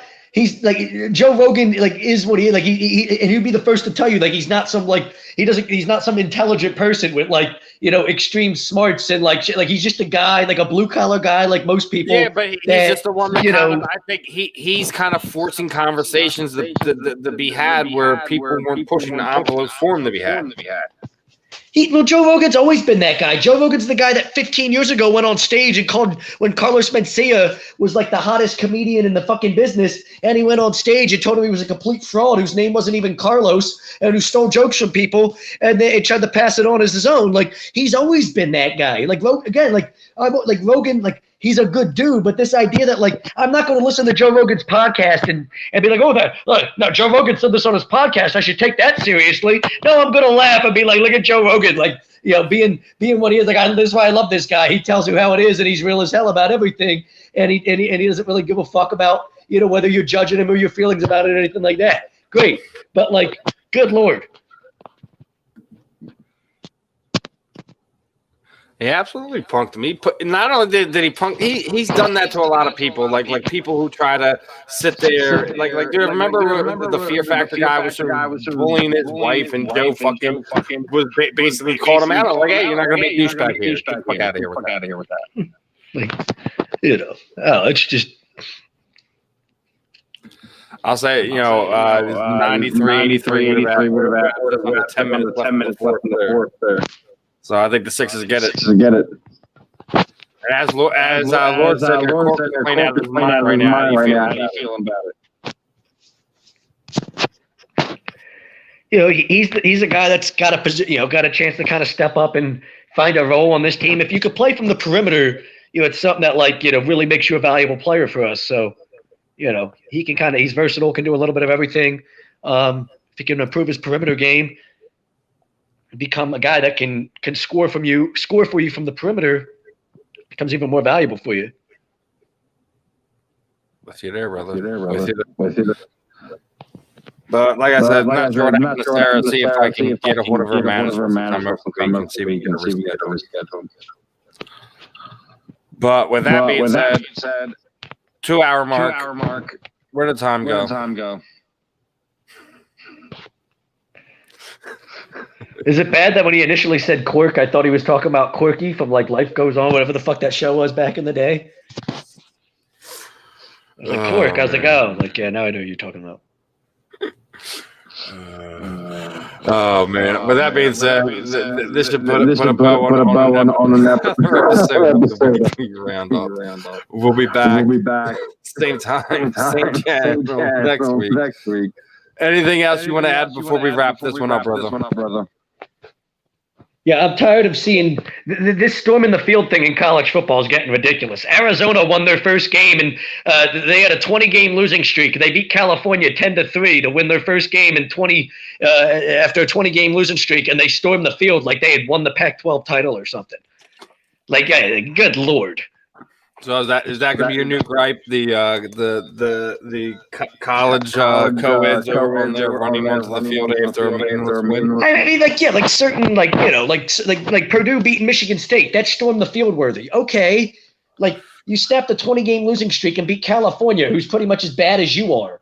Like, who cares? By the way, Florida's losing to South Carolina 40-10. Dan Mullen might get fired. Ouch. I guess everything got all goofy this week. You know, we're up against it. We'll do the jersey giveaway next week. Yeah. So, guys, make sure you guys are hopping on the YouTube. Make sure you subscribe. Head over to the join option. Make sure you become one of our premium members.